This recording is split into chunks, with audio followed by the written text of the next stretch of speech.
Mask उतारो जी में आप सबका स्वागत है। मैं पायल भियाना आज फिर वार्तालाप करूंगी अपनी फेवरेट डेयरिंग फ्रेंड से, जो इतना बेबाक होके बोलती हैं और मुझे कई सवालों के जब आंसर्स नहीं मिलते हैं और मैं लोगों से बात करती हूँ तो वो इतने डिप्लोमेटिक आंसर्स देते हैं। या तो मेरे को ऐसे लगता है कि उन लोगों को बीजेपी ज्वाइन करनी है, उनको बीजेपी का सोशल मीडिया का अकाउंट चाहिए, या उनको काउंसलर की सीट चाहिए, या उनको एमएलए बनना है, या उनको एमपी बनना है। एक ही इंसान है जो मुझे इतने बेबाक तरीके से हर चीज के जवाब दे देते हैं। तो जी हाँ, स्वागत करती हूँ मैं मधु जी का। नमस्कार मधु जी। नमस्ते पायल जी, it's good to see you looking fine and healthy despite your 2 visits to the hospital. आप तो ऐसे अंदर बाहर जाती हैं जैसे मायके जाती हैं लड़कियां। बस देख लीजिए, खाते खाते पीते घराने से हैं तो अब ये उसका वो असर तो दिखेगा ही ना। अच्छा But you Madhu, are in good health. Sorry sorry आप But कुछ you are in good health. या I am I feeling hope you fully recovered. Yeah, I'm taking precautions now. I was just going crazy eating and again, got carried away. So, अच्छा मधु जी, मेरे को ना आजकल 3-4 शब्द हैं, words हैं जो they really irk me, they irritate me, and something happens to me, when I hear these words. Master stroke, खेला होबे, पेला होबे, और बस अगर मोदी जी और अमित शाह जी चुप हैं, इसका मतलब कुछ बड़ा होने वाला है। ये चीजें सुन सुन के मेरा दिमाग पक गया है और मुझे नहीं सुनना है ये सब चीजें।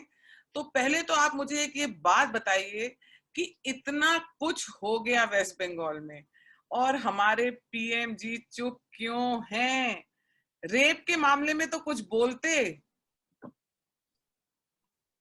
देखिए, ये कोई नई बात नहीं है मोदी जी के लिए।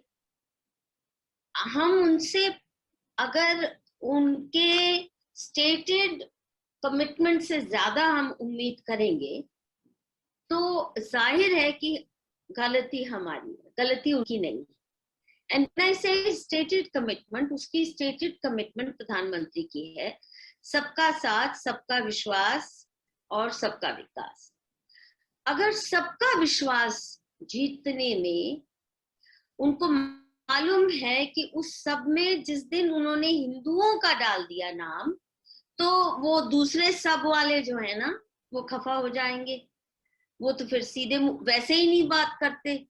तो इसलिए उन सबों को खुश रखने के लिए, शांत रखने के लिए कि कहीं बिल्कुल ही ना पगला जाए हमारे खिलाफ, तो हम हमारे हितों की, हिंदू हितों की बलि देनी पड़ती है। जो वो बापू गांधी भी यही करते थे। और हमें ये नहीं भूलना चाहिए कि नरेंद्र मोदी गुजरात के दिनों से ही महात्मा गांधी के पद चिन्हों पे चलते रहे हैं। ये कोई नई बात नहीं है।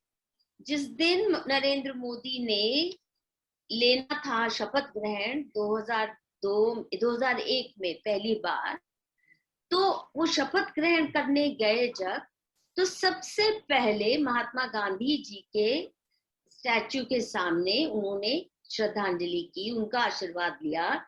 फिर 4 और कांग्रेस लीडर्स का, जिनमें सरदार पटेल भी शामिल थे।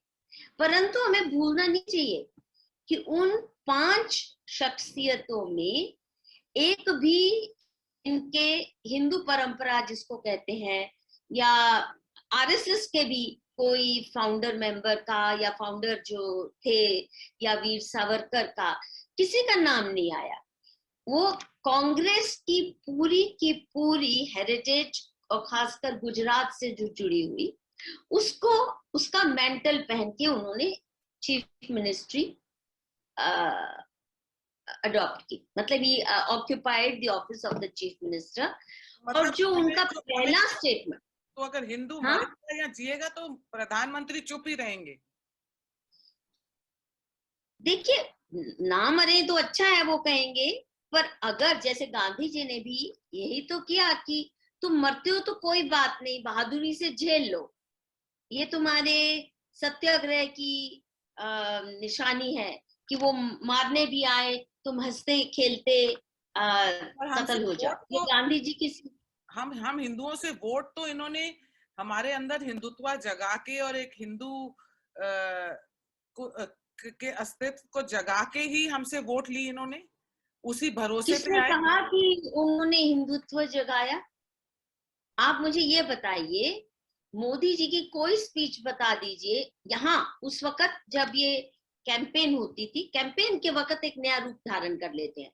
जैसे मोदी जी उन दिनों ये पिंक रेवोल्यूशन की बड़ी बात करते थे, यानी जो काउ स्लॉटर होता है और बीफ का एक्सपोर्ट होता है। आपको याद है कितना भुनाया मोदी जी ने बीफ एक्सपोर्ट को लेके, पिंक रेवोल्यूशन को लेके, और ये स्लॉटर हाउसेस की बात, ये वो आने के बाद आप बताइए एक स्लॉटर हाउस इन्होंने बंद किया हो। यहां तक कि जब गो रक्षकों ने अपने हाथ में ये ले लिया सोच के कि अब तो हिंदू सरकार होनी चाहिए, ये अब तो हमें हक है कि हम अपनी मान्यताओं की रक्षा कर सके, और गो रक्षा के लिए उनको डांटा, उनको गुंडा मवाली बोला, उनके खिलाफ में इतने केसेस दर्ज किए गए, एफआईआर दर्ज किए, यानी गौ भक्षकों के खिलाफ केस दर्ज नहीं हुए।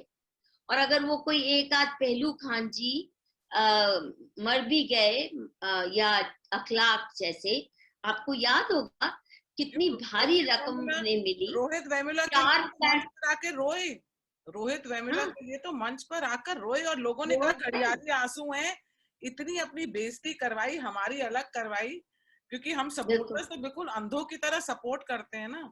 अब हमारी तो हम अंधे क्यों होते हैं? हम ये देखिए, यही प्रॉब्लम है। हिंदू अंधे होके गांधी पे भी विश्वास कर लिया, गांधी ने हमारा कत्लेआम किया, फिर भी हम राष्ट्रपिता बापू करते रह गए। हमने उनका आकलन ही नहीं किया कि महात्मा गांधी के चलते करोड़ों हिंदू बेघर हो गए, लाखों औरतें अपहरण होके मुसलमान बनाई गई, पाकिस्तान में खदेड़ा गया, वहां लाखों हिंदुओं सिखों को जबरन मुसलमान बनाया गया, यहाँ बेघर होके बेचा गया, लूट पुट के आए।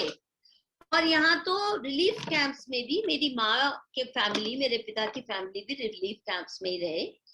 और वो उन दिनों आपको मालूम होगा कि वो जो दिन थे बारिश के दिन थे, तो बहुत से लोगों ने मस्जिदों में शेल्टर ले लिया, खाली थी मस्जिदें, यहाँ से भी कुछ हिंदू मुसलमान गए थे।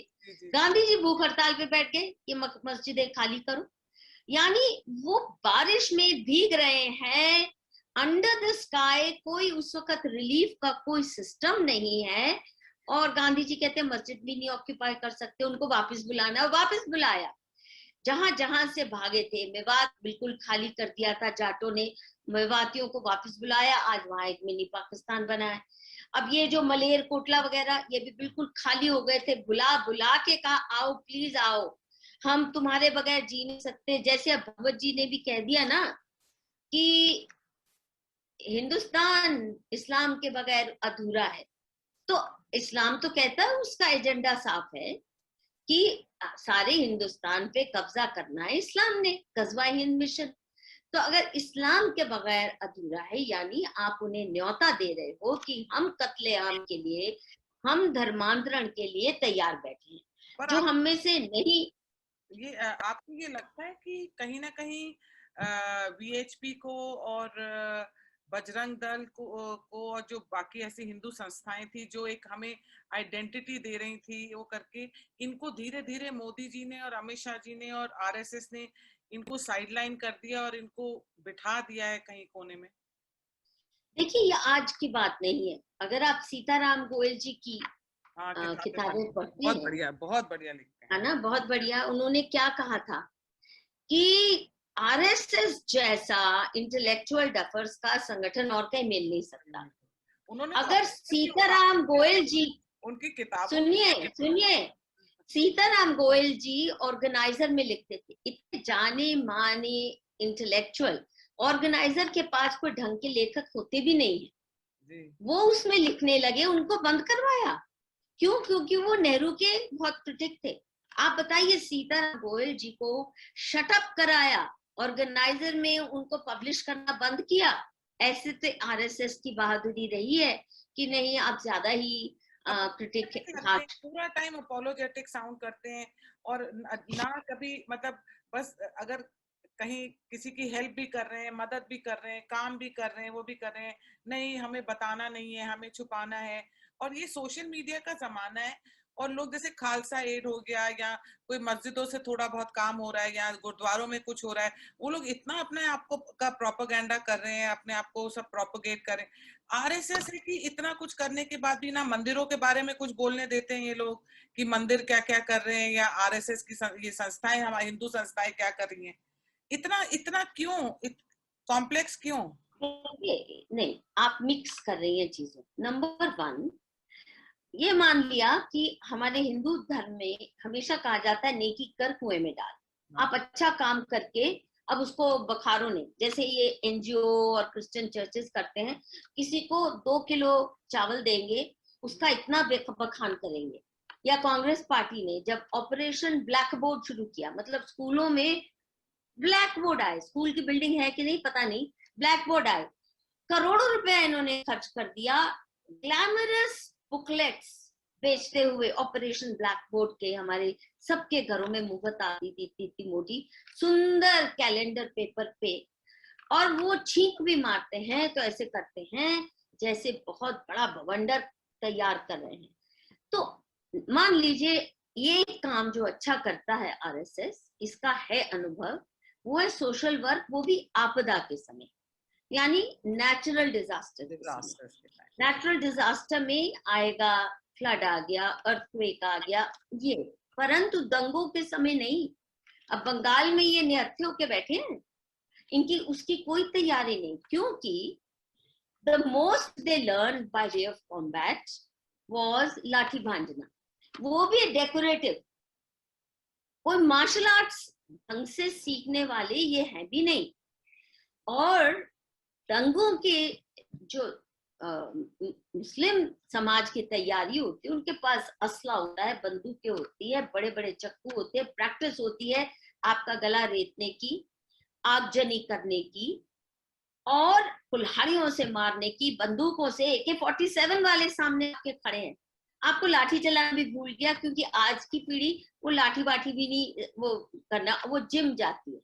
इसी से अब आरएसएस, हाँ जी, हाँ, आपने वेस्ट बंगाल का नाम लिया, तो मैं उसी से रिलेटेड एक मेरा प्रश्न था, जो अब आप कहिए ममता बनर्जी अपीजमेंट पॉलिसी करती हैं, या वो एक पर मेरा पहला सेंटेंस खत्म करने दीजिए। हाँ, मैं ये कह रही हूँ कि दंगों के बाद रिहैबिलिटेशन में भी इनकी वो भूमिका नहीं रहती जो होनी चाहिए। कश्मीरी जैसे हिंदू उजड़ के आए, तो उस वक्त बहुत रोष होना चाहिए था देश में, इन्होंने दबाया। जैसे उनको माइग्रेंट कहा गया, रेफ्यूजी नहीं कहा गया, उनको यूएन से रेफ्यूजी स्टेटस दिलवाना चाहिए था। रोहिंग्या रेफ्यूजी हो सकते हैं, बांग्लादेशी रेफ्यूजी हो सकते हैं, हमारे कश्मीरी हिंदू भाई नहीं हो सकते। या मिजोरम से, वहां क्रिश्चियन मेजॉरिटी हो गई, वहां से जो रियांगिया कम्युनिटी है वो क्रिश्चियनाइज नहीं हुई थी, तो हजारों निकल के बेचारे त्रिपुरा में रेफ्यूजी बन के गए, और उनकी इतनी बदहाली रही जिसका हाल नहीं कह सकते। 5 रुपए रोज का उनको भत्ता मिलता था। 5 रुपए रोज में क्या कोई खाता है और क्या पिएगा। और फिर मोदी सरकार भी, पहली वाली सरकारें भी कह रही है वापस जाइए, वापस मिजोरम जाइए, जबकि मालूम है वापस मिजोरम जाने का मतलब है या तो ईसाई बनिए या गला कटवाइए, वो नहीं जीने देंगे। नागालैंड में कोई नहीं नॉन क्रिश्चियन जी सकता, ये वहां पे चर्चेस, चर्च टूरिज्म, चर्चेस की महानता के गुणगान करते फिर रहे हैं। जब नॉर्थ ईस्ट में हिंदू संगठनों की एंट्री बैन की कांग्रेस ने कि आप उनका कल्चर खराब करेंगे, तो ये क्रिश्चियंस उनका कल्चर ठीक करने चले गए। यानी हमसे उनका कल्चर विरोध है, जो नागा लोग हैं या मिजो लोग हैं, परंतु यूरोप के क्रिश्चियन से उनकी इतनी मिली भगत है कि उनको लेट लूज कर दिया। नागालैंड में कोई बोले नहीं ना, आरएसएस के लोग वही तो मैं बोले नहीं ना। इसी बात से तो मेरा ये सवाल है, एक और प्रश्न ये है कि आप ममता बनर्जी को कह लीजिए कि वो अपीजमेंट पॉलिसी करती हैं, वो मुसलमानों के साथ ही खड़ी हैं, उनको हिंदुओं का कोई दर्द नहीं है, जो भी आप उनके ऊपर एक्यूजेशन लगा लीजिए जो आजकल उनके ऊपर लगते हैं आ रहे हैं, पर एक बात की तो उनकी दाद देनी चाहिए, वो जो कर रही है डंके के जोर पे कर रही है, और साथ में वो अपने लोगों के साथ खड़ी हैं। अगर कल सीबीआई ने उनके मिनिस्टर्स को पकड़ा है तो ये वहां जाके खड़ी होकर उनके साथ उनका साथ दिया है इन्होंने। वेरएज बीजेपी के सपोर्टर्स जो होते हैं या बीजेपी के अगर आप बीजेपी के लिए किसी से लड़ लो या किसी प्रॉब्लम में फंस जाओ, बीजेपी आगे आके मदद नहीं करती है। ये बीजेपी का एक सबसे बड़ा डिसएडवांटेज है। Whereas look at Mamata Banerjee, this thing has to be appreciated about her, like she's standing with Muslims, she's admitting that she's with Muslims, she's with Muslims. देखिए, कमलेश तिवारी को पहले जेल किया गया, उसका कत्ल होने से पहले मुलायम सरकार ने उसको जेल भेजा था, इन्होंने एक आवाज उठाई नहीं। उसके बाद उसका कत्लेआम हुआ, क्या उसके घर जाके उसके परिवार को कोई सांत्वना दी, या कोई उनको प्रोटेक्शन दिया, किसी भी किस्म का फाइनेंशियल हेल्प दी? नहीं। उसके बाद आप देखिए, कर्नल रोने लग गए ट्विटर पे, मोदी जी को शबाना आजमी के लिए सिंपैथी आ गई ट्विटर पे। बिल्कुल, ओ नाक पे खरोच आ जाए शबाना के, प्रियंका के, मतलब ये एक्ट्रेसेस, ये स्टारलेट्स, तो मोदी जी का दिल तो पसीज जाएगा ही ना। अब दैट इज उनके अपने अपने हर एक के शौक होते हैं, तो ठीक है, उनको मुबारक हो फिल्म स्टार्स और स्टारलेट। और एक और आरएसएस की बात देखिए, आरएसएस की बात देखिए, कर्नल पुरोहित के ऊपर फेक केस लगा, मिलिट्री इंटेलिजेंस का आदमी था, सिमी के टेरर नेटवर्क्स उसने क्रैक किया अपने जान पे खेल के, और इसमें आरएसएस के कुछ लोग गलत भूमिका निभा रहे थे, जो इनका मुस्लिम राष्ट्रीय मंच वगैरह है, उसके पास वो भी फैक्ट्स थे, तो बलि का बकरा बना दिया कर्नल पुरोहित को, ताकि इनके कुछ मुस्लिम राष्ट्रीय मंच वाले टेढ़े लोगों के राज न खुल जाए। उसके लिए खड़े नहीं हुए, आज भी वो बेल पे है। मिलिट्री कोर्ट ने उसको बरी कर दिया कितने साल पहले कि नहीं, ये हमारा काम कर रहा था, ही इज नॉट गिल्टी। पर आप बताइए, मोदी जी ने या आरएसएस ने या बीजेपी ने कब खड़े होके कर्नल पुरोहित या साध्वी प्रज्ञा की समझ आती, जो इनको गाली देते हैं, इनको एक एनडीटीवी के आगे झुके जा रहे हैं। अब उनका वो कोई एक्स एनडीटीवी का एक है दिनेश मनसेरा, उनको उत्तराखंड गवर्नमेंट में एज एन एडवाइजर लगा लिया है, and he has been abusing Modi ji and BJP left right and centre. And ये ऐसे इनके अंदर क्या है ये कि जो इनको डिमीन करेगा, डिग्रेड करेगा, उसको ये लोग सर आंखों पे रखते हैं, और जो इनके लिए काम कर रहा है, और स्पेशली हम लोग जैसे लोग जो बिना किसी सेल्फिश मोटिव के लगे हुए हैं, रिश्तेदारों से लड़ाइयाँ हो गई हैं, दोस्तों से लड़ाइयाँ हो गई इनके पीछे, और ये है कि हम लोग की बेकदरी करते हैं। They will lose, सवाल आप ये मत भूलिए, दो बातें इसमें हमें याद रखनी पड़ेगी। वो संगठन जो अपना स्वाभिमान नहीं बरकरार कर सकता, जो अपनी इज्जत के लिए नहीं लड़ सकता, इनको फासिस्ट कहते हैं। फासिस्ट कह के हर किताब में इनका नाम सुनहरे अक्षरों में लिखा गया आरएसएस का।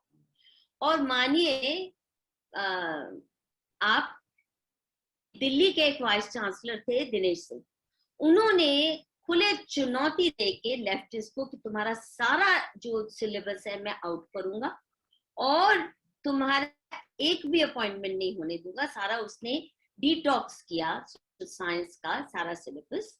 उसमें उसकी टीम में ज्यादातर लोग बीजेपी के ही थे, मतलब राष्ट्रवादी लोग थे।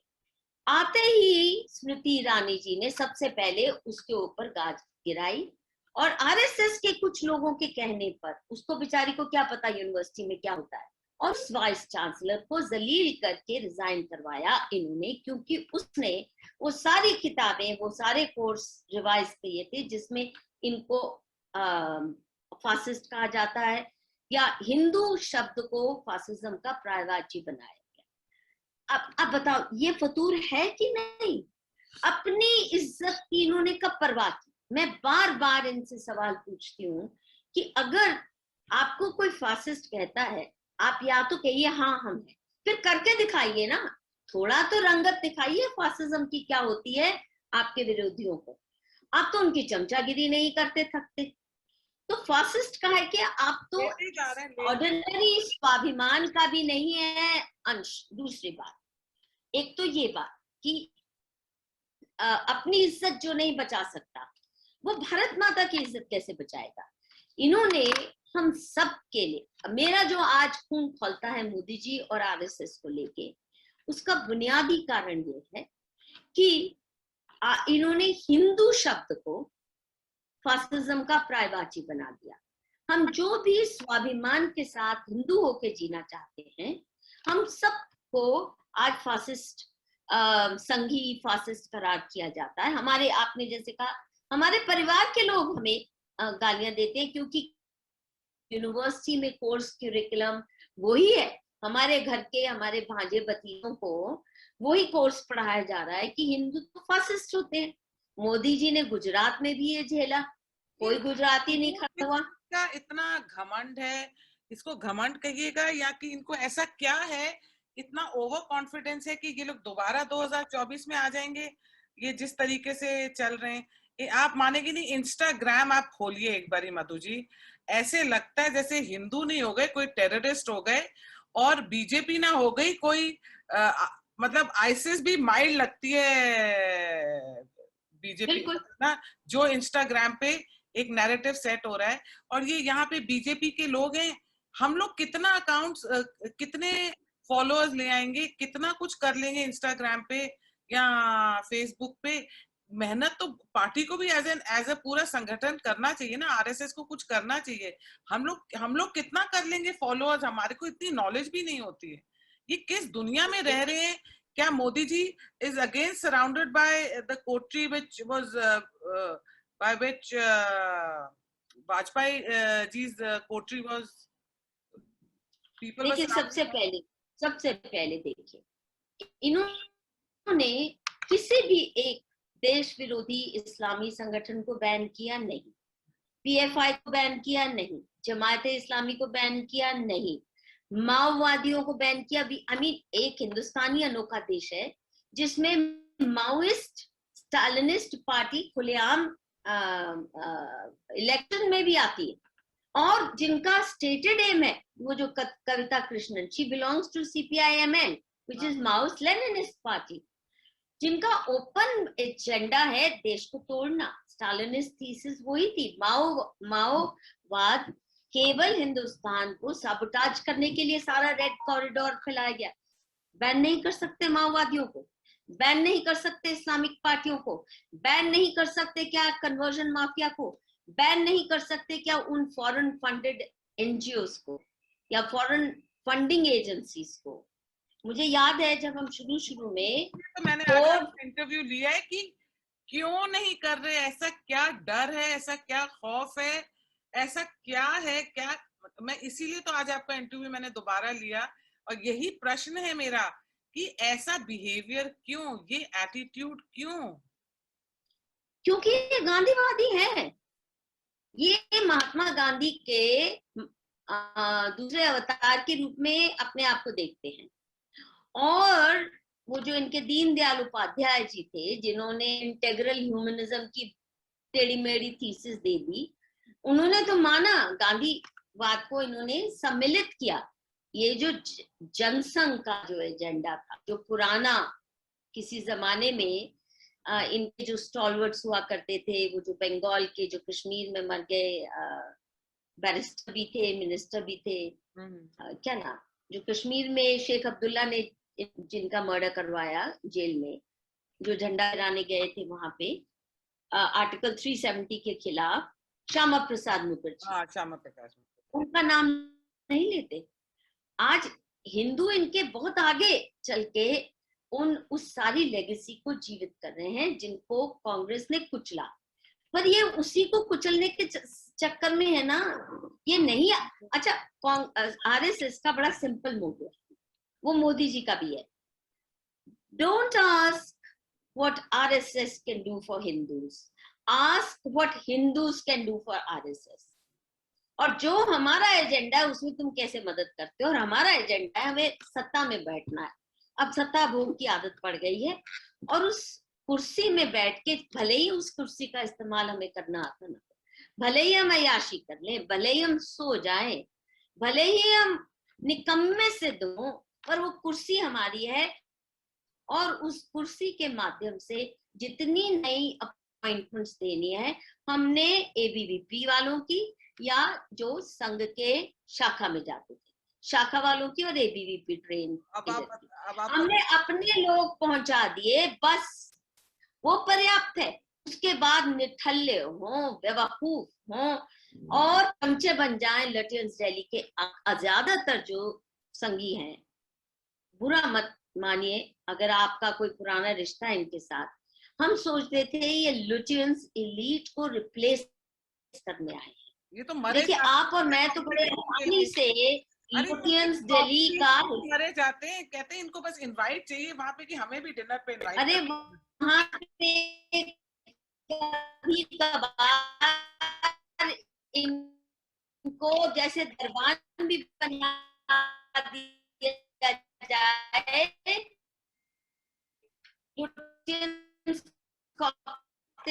सर्किट का, ये वहां भी खड़े लेने आए हैं कि हमें भी शामिल कर लो, हमें भी थोड़ा अपने जैसा समझ लो।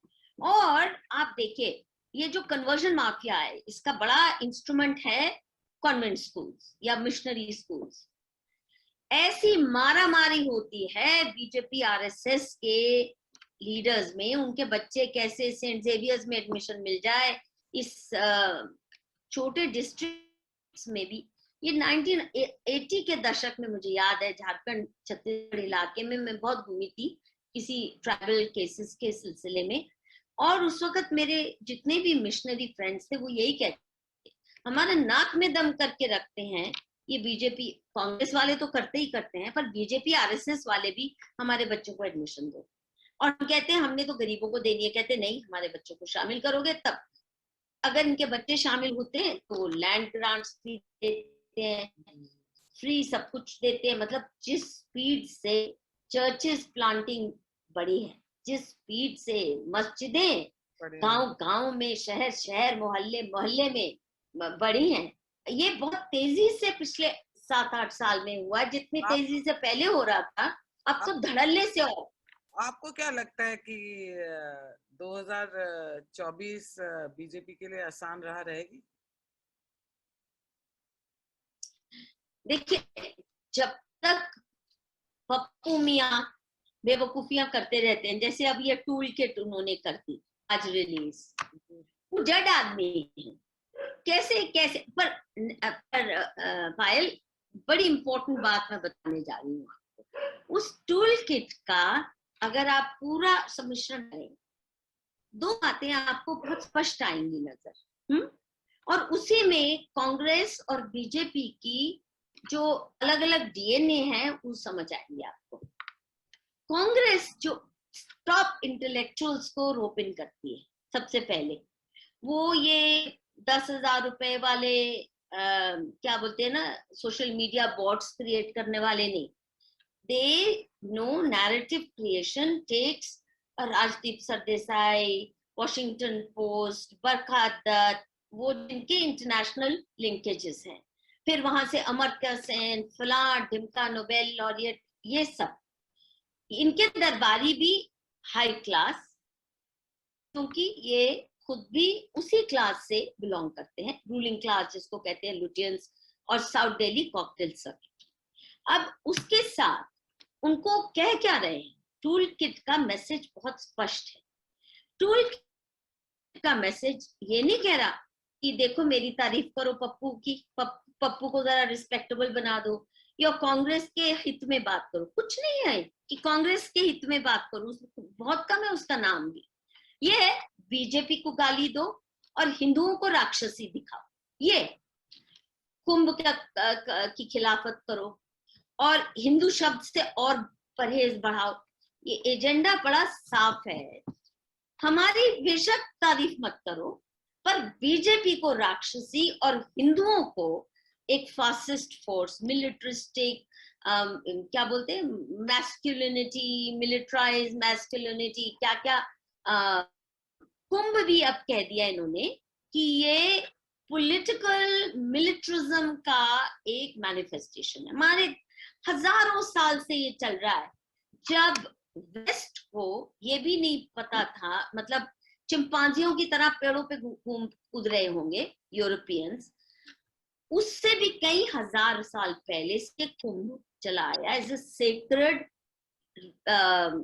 Festival related to the cosmic movements. तभी हमको इनको अभी गैलीलियो के जमाने में पता चला कि अर्थ फ्लैट नहीं और सूरज अर्थ के आसपास नहीं, पृथ्वी घूमती है उल्टा। ये अभी अभी 200-400 साल पहले पता चला। हमारे पूर्वजों को हजारों साल पहले ये कॉस्मिक नॉलेज थी। अब ये बीजेपी आरएसएस तो कल की खेती है, कल के खेत की मूली है। इनको ये कह रहे हैं कि ये कुंभ भी एक मिलिट्रिस्टिक डिस्प्ले है, हालांकि बीजेपी और आरएसएस का कोई रोल है ही नहीं कुंभ वगैरह चीजों में, बिल्कुल भी नहीं है, क्योंकि हर चीज में ये हिंदू मान्यताओं से ऊपर उठ के ये जो वेस्टर्न नेशनलिज्म है ना, यूरोपियन नेशनलिज्म, उसकी तरफ ले जाना चाहते हैं। फॉर एग्जाम्पल आरएसएस की यूनिफॉर्म क्या है? खाकी निक्कर। खाकी निक्कर अब पैंट भी कर दी बड़ी मुश्किल से, 100 साल बाद लोगों ने हंस हंस के इनके ऊपर मजाक की। खाकी निक्कर किसकी यूनिफॉर्म होती थी? ये ब्रिटिश सार्जेंट मेजर की यूनिफॉर्म होती थी। वो कम से कम सिलवाते तो स्मार्ट थे, ये वो खुले खुले कच्चे खाकी पहन के। इसमें क्या हिंदू बात है? हिंदू संस्कृति कहीं झलकती है?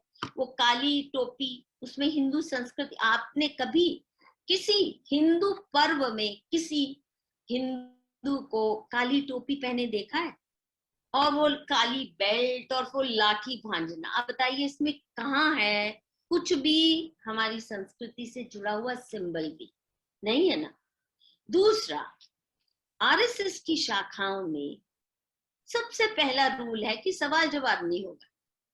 हमें भी अभी हाल ही में कुछ मीटिंग्स में बुलाया गया, इनके बड़े नेताओं के बुलाते हैं मीडिया वालों को, इसको तो हम उत्साह से गए, शायद हमसे फीडबैक भी लेना चाहते हैं, कुछ संवाद होगा, कुछ हम सजेशंस दे पाएंगे ना जी।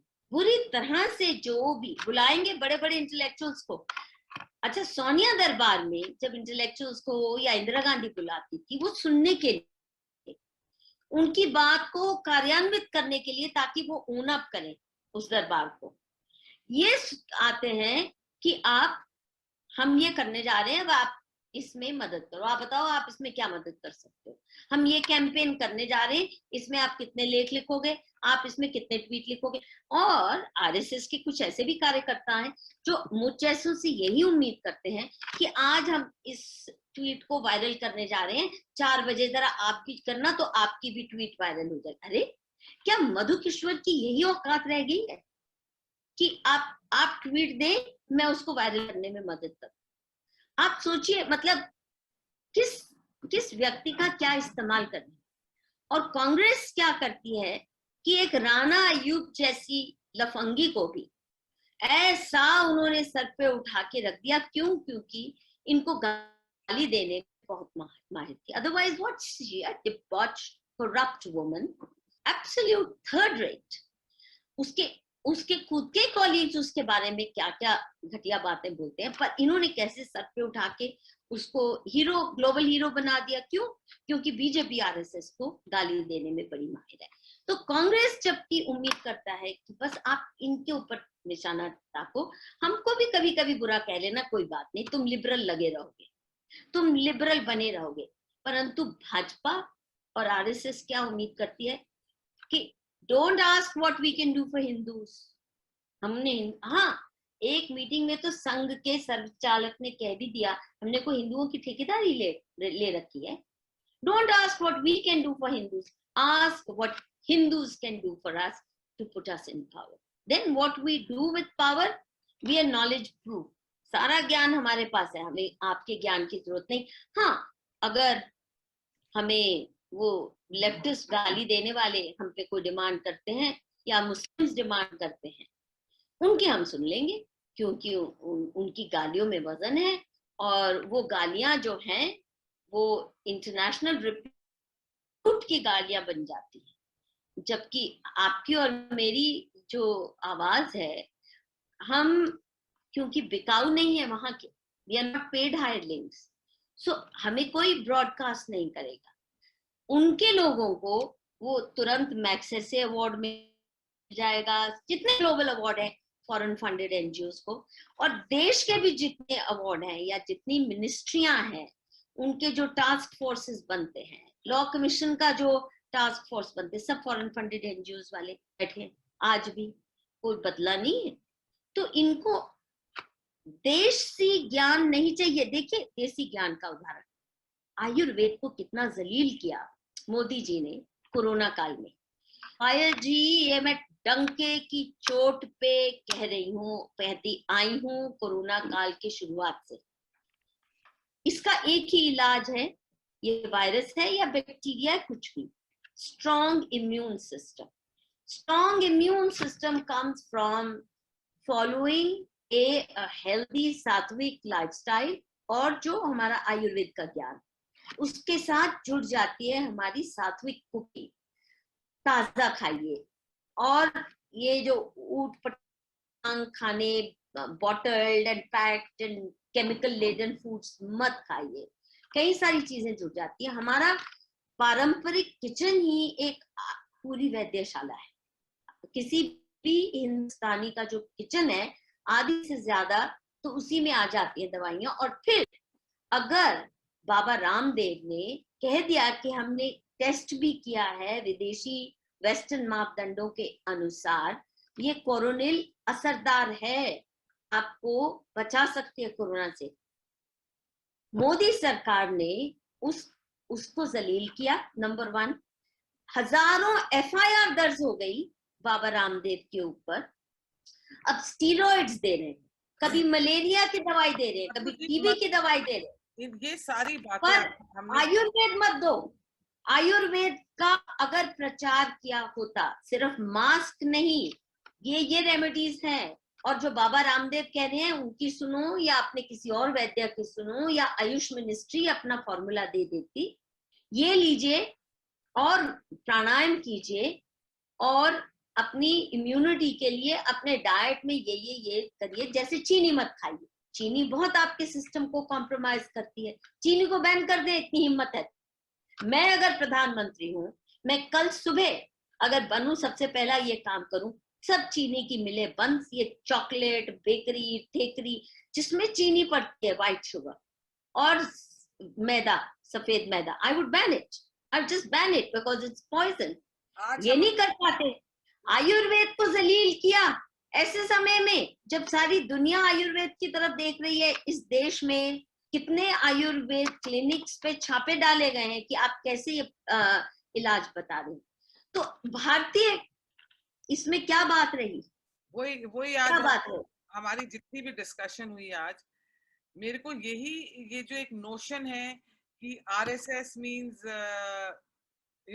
For Hindus, BJP means for Hindus, BJP means Indian संस्कृति, भारतीय संस्कृति, आरएसएस मींस भारतीय संस्कृति, ये सब ये जो नोशंस हैं ये सब फेक हैं। ये एक फसाद है जो ये लोग जिसका फायदा उठा रहे हैं, क्योंकि आधे ज्यादा लोगों को समझ नहीं आ रहा। और कई हिंदूज यही सोच रहे हैं कि उनके सेवियर बीजेपी और आरएसएस ही हैं। ये नोशन जो और ये आपने जो आज ये सारी बातें करी हमसे, इससे ये सारे हमारे ये जो गलत फहमियां हैं, आई होप ज्यादा से ज्यादा ऐड करने दो, एक और का ऐड करने दो। Number 2-3 quickly, very quickly. Number 1, इतने साल मोदी जी 13 साल गुजरात में चीफ मिनिस्टर रहे, शिवराज चौहान कितने साल रहे, फलां डिमका कितनी स्टेट्स में, एक संस्कृत की कोई डिपार्टमेंट या सेंटर एक्सेलेंस रिसर्च का एक खुला कहीं पे भी? एक यूनिवर्सिटी इन्होंने खोल के दिखाई जो भारतीय ज्ञान परंपराओं को बढ़ाए? एक यूनिवर्सिटी? इतने देश में आपकी सरकारें रही स्टेट्स में, जेएनयू के मुकाबले में तो आसान है 10 यूनिवर्सिटी खड़ा करना, because it's an intellectual slum of the West. आपने कोई भारतीय ज्ञान परंपरा को आगे नहीं बढ़ाया। नंबर 2, भारतीय ज्ञान परंपरा को आगे बढ़ाने के बजाय आपने भारतीय समाज को उसकी जो सामाजिक संरचना है जिसमें जाति प्रथा not in the sense of caste, but you know our society has been organized in जाति और वर्ण का जो रिश्ता है और गोत्र का, इसके ये तो कहते हैं भूल जाओ, be Indian. What does be Indian mean? You cannot be a Bharatiya. You can be an Indian by becoming a Macaulay Putra, but you cannot be a Bharatiya without being rooted in your community, in your jati, in your biradari, in your family.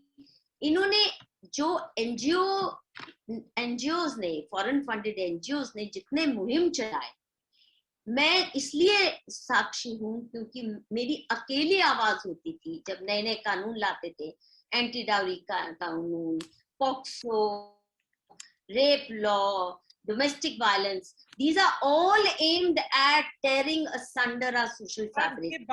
ये सारी एक का भी विरोध किया नहीं, पर ये सारी बातें हमें जो मुझे ऐसा लगता है जैसे कि मेरे को भी बहुत लोग अनभक्त बोलते हैं और मैं I do sound also sometimes, क्या आई ऑलवेज साउंड लाइक अनभक्त और मोदी जी. पर मुझे ये पूरा ये जो वेस्ट बंगाल के इलेक्शन ने बहुत ज्यादा चेंज कर दिया है जो इनका रिएक्शन था. तो मैं चाहूंगी कि ये वीडियो बहुत लोग देखें और जो आपने मुझे पॉइंट्स बताए, आई होप मैं ये एक एलीट क्लास में बैठ के या इवन जो गांव के लोग हैं अगर उनको भी मिलने जाऊं, निकलूंगी अभी मैं भी बाहर, कोरोना खत्म हो तो मैं उनको बताना चाह रही हूँ कि हिंदुओं को एक अपनी संस्थाएं जो हैं हिंदुओं की, उनको आगे लाना है, एनकरेज करना है, क्योंकि आरएसएस और बीजेपी हिंदुत्व के कॉज को खत्म कर रही हैं, बढ़ा नहीं रही हैं, ना सपोर्ट दे रही हैं. देखिए हमारा फिजिकल प्रोटेक्शन भी, अगर आप इतना बड़ा, सबसे दुनिया की बड़ी पार्टी हो, केडर बेस्ड पार्टी हो, आरएसएस भी केडर बेस्ड है. जब दंगे अभी हुए थे दिल्ली में, हमारे तो बिल्कुल पास ही था शाहीन बाग, क्या इन्होंने हमें कोई गाइडेंस दी? मैंने तो पूछा, यहाँ के जो एमएलए के लिए खड़े हुए थे उनको घर में बुला के मैंने लोगों से, अपने पड़ोसियों के साथ मीटिंग करवाई, आप प्लीज हमें गाइड करिए कि हम पे अगर हमला होता है, जैसा बाद में दंगे छिड़े भी, हमें क्या करना होगा, कौन हमारे सपोर्ट में आएगा? थाने हमारे सारे बिकाऊ हैं, वो मुस्लिम कम्युनिटी पूरी तरह उन पे कब्जा करके बैठी है, अदालतें उनके ऊपर इस्लामिक कब्जा है, जैसे आईएसआई की इंस्ट्रक्शंस पे चलती हैं हमारी, जैसे लगता है पुलिस और अदालतें. ये तो आपको मालूम है, मुंबई पुलिस का तो पहले से मालूम है, दाऊद के इशारों पे चलती है और किसी के नहीं. तो इनके पास कोई था? इनके पास हमारी सुरक्षा के लिए कोई मैसेज भी नहीं है. और मेरा ये मानना है कि हिंदू समुदाय को दो काम करने बहुत जरूरी है. सिर्फ बातें मत करें, हर मोहल्ला, हर शहर अपनी डिफेंस टीम्स बनाए. और डिफेंस टीम्स के लिए पायल जी ध्यान से सुनिए, ये पुलिस हमारे मदद नहीं आने वाली, ना वो ट्रेंड है ढंग से और ना उनकी नियत बनाई गई है ऐसी. हमें ये जो रिटायर्ड फौजी हैं, जो आज अनफॉर्चुनेटली बहुत से सिक्योरिटी गार्ड का काम कर रहे हैं या सिक्योरिटी एजेंसियां चला रहे हैं, हमें इनकी मदद लेके हर शहर, हर मोहल्ले, हर गांव में डिफेंस की ट्रेनिंग लेनी ही पड़ेगी. क्योंकि दुश्मन जो है मोहल्ले मोहल्ले में बैठा है, वो बॉर्डर पे नहीं बैठा और वो हथियार लेस है. उसके साथ कैसे हमें निपटना है ये बहुत जरूरी है. और दूसरा बड़े मंदिरों की लड़ाई तो लड़ते रहेंगे कोर्ट के द्वारा, जो इन्होंने कब्जे कर रखे हैं सरकार ने, पॉलिटिकल पार्टीज ने और ब्यूरोक्रेट्स ने. हमारे सारे सेक्रेड श्राइन्स, उनमें अरबों रुपए की जो धन संपदा है ये पॉलिटिशियन कर रहे हैं और उलझलूल खर्चों में लगा रहे हैं. हिंदू समुदाय के ना शिक्षा के लिए ना किसी और भले काम के लिए इस्तेमाल हो रहे हैं हमारे मंदिरों का चढ़ावा. परंतु वो लड़ाई लड़ते रहे हैं, पर जो हमारे मोहल्ले के मंदिर हैं, आप मान लीजिए अब ग्रेटर कैलाश में रहती है, ग्रेटर कैलाश का जो लोकल मंदिर है उसको धर्म स्थान बनाइए. ये चढ़ावे वाली दुकानें बना रखी हमने मंदिरों को, कोई धर्म का काम नहीं होता. हमारे जो लोकल मोहल्ले का मंदिर है ये हिंदू समुदाय को ऑर्गेनाइज करने का, धर्म शिक्षा देने का, कल्चरल शिक्षा देने का, संस्कारों से जुड़ाने का, and high quality, you see, not saas bahu serial. BJP RSS के लोगों की जो कल्चरल नॉलेज डोमेन है वो सास बहू सीरियल तक ही सीमित है। तभी ये स्टारलेट्स को लाते हैं अपने लिए एमपी एमएलए बनाने, भी वहीं से चुनते हैं, महिलाएं उनको ढूंढनी होती है। तो we must make our मोहल्ला temples, if we can organize together, कि हमारा रिश्ता हमारे लोकल मंदिर के साथ केवल चढ़ावे का ना हो। ये नहीं कि भगवान जी ये मेरी मान लो मुझे ये नौकरी दिलवा दो, मैं 1000 रुपया का प्रसाद। भगवान को आपकी भीख की जरूरत नहीं है, चढ़ावे की जरूरत नहीं है। वो जो आप चढ़ावा देते हो वो धर्म के काम में इस्तेमाल, वो जो स्पेस है हिंदू के संगठन के लिए इस्तेमाल हो, वहां धार्मिक शिक्षा हो, कल्चरल शिक्षा हो। हमारे पास मदरसे तो नहीं है, पर ये मंदिरों में हमारा इलीट वर्क। ये याद है हम लोग एक बार ही मिले थे, इस बारे में हम जरूर वो करेंगे। और इसके बारे में मैं वापस दिल्ली आ जाऊं, फिर इसके बारे में मिलते हैं और फिर एक कॉलोनी को पकड़ते हैं, क्योंकि सब इकट्ठा करेंगे तो नहीं हो पाएगा, तो वो करते हैं। Thank you very much Madhu ji, आपने समय निकाला मेरे लिए। मैं आपको जब बोलती हूँ आप मेरे को समय निकाल ही देते हैं। Thank you so much. Thank you. नमस्कार।